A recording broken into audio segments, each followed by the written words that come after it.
Hello to everyone, welcome to GVP science.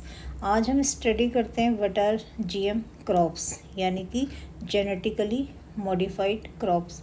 This is also known as genetic engineering crops और transgenic crops. G for gene, M for modified. Modified mean change, यानी कि इसको हमने change कर रखा है। क्या चेंज कर रखा है इसे हम बाद में समझते हैं। First of all we understand what is gene. This is the structure of DNA. ये डीऑक्सीराइबोन्यूक्लिक एसिड का स्ट्रक्चर है जो डबल हेलिकल है। ये किसी भी ऑर्गेनिज्म का हो सकता है, बैक्टीरिया भी हो सकता है, फंगस भी हो सकता है, वायरस भी हो सकता है, प्लांट भी हो सकता है।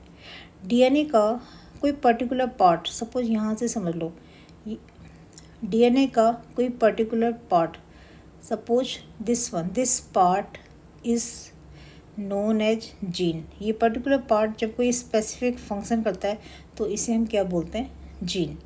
तो आप समझ गए कि जीन क्या होता है। अब हम समझते हैं कि यहाँ पर मॉडिफाइड का मतलब क्या है। किसी भी प्लांट के डीएनए में जब किसी भी ऑर्गेनिज्म का जीन इनकॉर्पोरेट किया जाता है तो ऐसे प्लांट को हम बोलते हैं जेनेटिकली मॉडिफाइड क्रॉप और प्लांट। एक बार और समझते हैं। जब किसी भी प्लांट के डीएनए में किसी भी ऑर्गेनिज्म का जीन को इनकॉर्पोरेट किया जाता है या इंटीग्रेट कर दिया जाता है या मिला दिया जाता है तो हम ऐसे प्लांट को बोलते हैं जेनेटिकली मॉडिफाइड क्रॉप।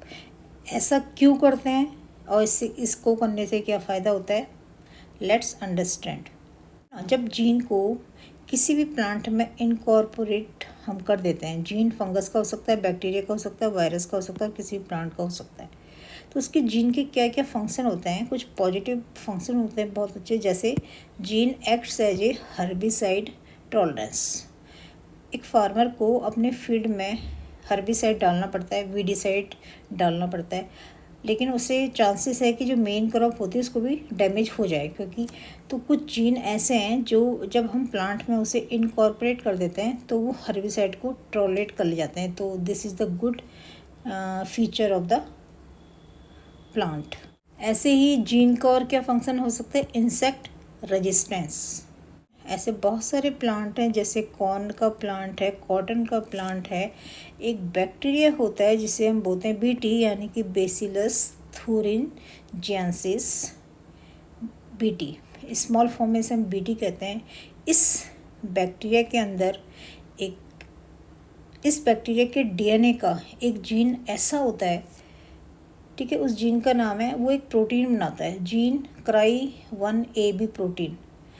जब ये प्रोटीन कोई इंसेक्ट की बॉडी में जाता है तो वो इंसेक्ट क्या होता है, मर जाता है। अब साइंटिस्ट ने क्या किया, इस बैक्टीरिया के डीएनए के पर्टिकुलर पार्ट को, यानी कि जीन को कॉटन के प्लांट में इनकॉर्पोरेट कर दिया। कॉटन के प्लांट में मतलब होता है कि उसके डीएनए के साथ इनकॉर्पोरेट कर दिया।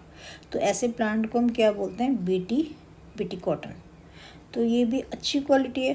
कॉटन में इंसेक्ट्स कॉटन को पूरा डैमेज कर जाता है। फार्मर को अपनी कॉटन को बचाने के लिए बहुत सारा पेस्टिसाइड स्प्रे करना पड़ता है, उसका बहुत सारा खर्चा आता है। तो अगर प्लांट में ही हमने ऐसा जीन इनकॉर्पोरेट कर दिया, अगर कोई इंसेक्ट उस प्लांट में अटैक करता है या उसे खाने आता है तो उसमें ये वाला प्रोटीन होता है, क्योंकि जीन इनकॉर्पोरेट कर रखा है प्लांट में, तो कीड़ा क्या होता है, मर जाता है। इसी तरीके से जैसे बीटी कॉटन, बीटी मेज, ओके ना। The third important function of gene is virus resistance.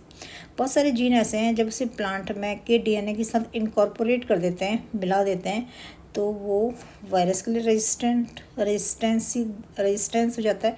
For example plum pox virus gene inserted from another virus. किसी और वायरस का जीन जब प्लम प्लांट में इनकॉर्पोरेट किया जाता है, प्लम प्लांट के डीएनए में इनकॉर्पोरेट कर दिया जाता है, तो वो वायरस के लिए क्या होता है, रेजिस्टेंट हो जाता है। ऐसे ही the fourth important function of gene is altered fatty acid composition. ऐसी एक स्पीसीज है ब्रेसिका नेपस, जिसे हम कहते हैं कैनोला ऑयल जिससे निकलता है। इस ऑयल में इसके जीन में ऐसे जीन को इनकॉर्पोरेट कर रखा है इस प्लांट में कि उसका फैटी एसिड कंपोजिशन चेंज हो जाता है। ओके ना। तो this is the purpose of transgenic crop. ये जेनेटिक मॉडिफाइड क्रॉप को कैसे डेवलप किया जाता है, कैसे तैयार किया जाता है। ओके ना। सबसे पहले फर्स्ट स्टेप है identification of gene of interest and it's isolation. हमें कौन सा जीन इंसर्ट करना है प्लांट के अंदर, कौन सा जीन जो हर्बिसाइड के लिए टॉलरेंट हो, या इंसेक्ट के लिए इंसेक्टिसाइड का काम करता हो, या फिर फैटी एसिड को चेंज कर दे। हमारा इंटरेस्ट किस में है। उसके बाद दो अप्रोच होती है इसकी, दो मेथड होते हैं। पहला है एग्रोबैक्टीरियम अप्रोच। ये एक जेनेटिक इंजीनियरिंग बैक्टीरिया है जो जीन को ट्रांसफ़र करने के काम आता है। दूसरा है जीन गन अप्रोच। ये टेक्निक लैब में होती है। किसी भी मेथड से जब पर्टिकुलर जीन को, किसी भी ऑर्गेनिज्म के जीन को इनकॉर्पोरेट कर दिया जाता है into the DNA of crop plant, किसी भी क्रॉप के डीएनए के साथ उसको मिला दिया जाता है, इंटीग्रेट कर दिया जाता है, तब वो क्रॉप जो होती है वो जीएम क्रॉप्स होती है। तो जीएम क्रॉप्स फिर उसकी टेस्टिंग करी जाती है under strict laboratory and field condition, तब उसको रिलीज करा जाता है फार्मर के लिए। Now the scientific definition of GM crops are, तो so GM crops are that type of plants whose DNA has been modified, यानी कि जिसके DNA को चेंज कर दिया गया थ्रू जेनेटिक इंजीनियरिंग मेथड द्वारा। So this is known as GM crops।